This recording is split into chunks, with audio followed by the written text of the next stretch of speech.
I'd like to take a few moments now to introduce our guest speaker. He enlisted in the United States Air Force in 1966. He volunteered for 3 tours of duty in Vietnam, where he served as an intelligence operations specialist. He worked along with the Vietnamese unit to identify and destroy enemy targets. His work earned him many decorations. He has continued his association with the military by being a member of the Vietnam Veterans of America, the American Legion, and the VFW. He is very proud of his Cayuga County heritage, and he is committed to making the county a better place for future generations.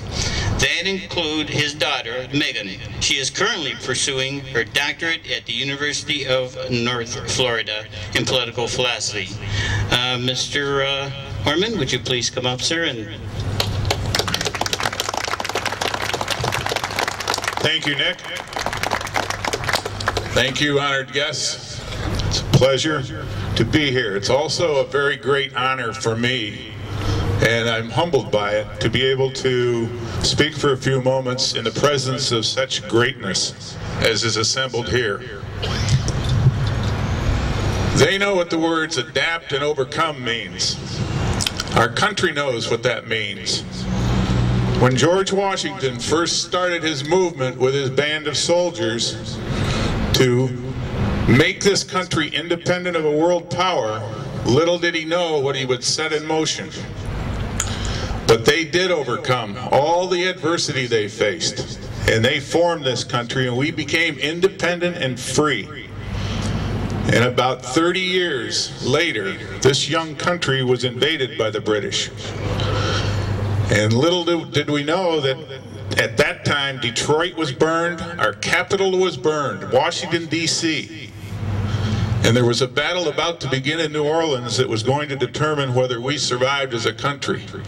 And a ragtag band of soldiers, basically armed with slingshots and muskets, killed over 2,000 enemy troops and lost 8 in New Orleans. And that paved the way for us to go forward. And we began the building blocks necessary to build this great country, until we ran into as formidable a foe as we could, and that was ourselves in the Civil War. And brother fought against brother, and that divided our country greatly, but it didn't break it. And we survived and overcame that, and we moved forward, and we were about to be invaded at the turn of the century when Teddy Roosevelt led the charge and repulsed the invaders. That led us into World War I with the trench warfare and the chemical gases. That was the war to end all wars, but it didn't. And we survived that and celebrated all through the Roaring 20s. And then we thought, yes, we're finally on pace. Our young country was moving forward, and the economy went down, and we suffered the Great Depression. And there we were at the end of the 30s, on the ropes, wondering how are we going to survive this. And all of a sudden, a left and a right came out of nowhere, Japan and Germany. And we started to buckle, and any other country in history would have fallen to their knees and out.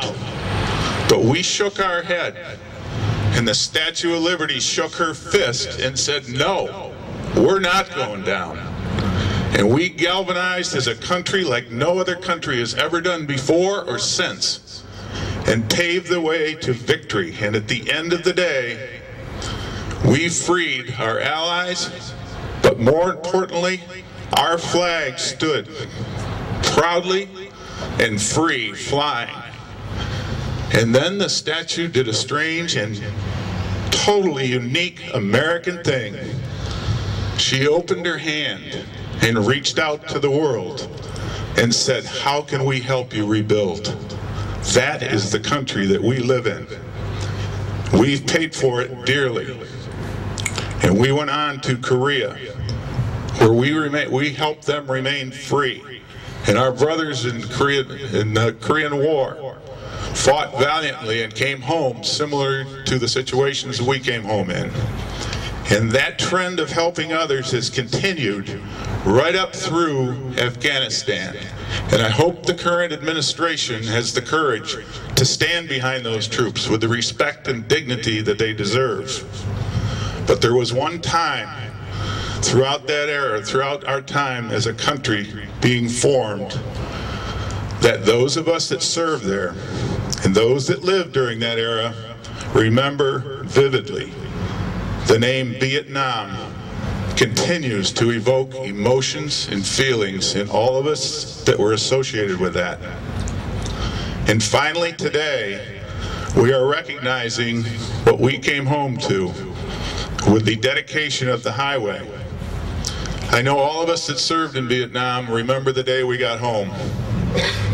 I remember coming home in shirt sleeves on 21 December 69 and walking out of the airport and the wind chill was 21 below. And the public reception was even chillier.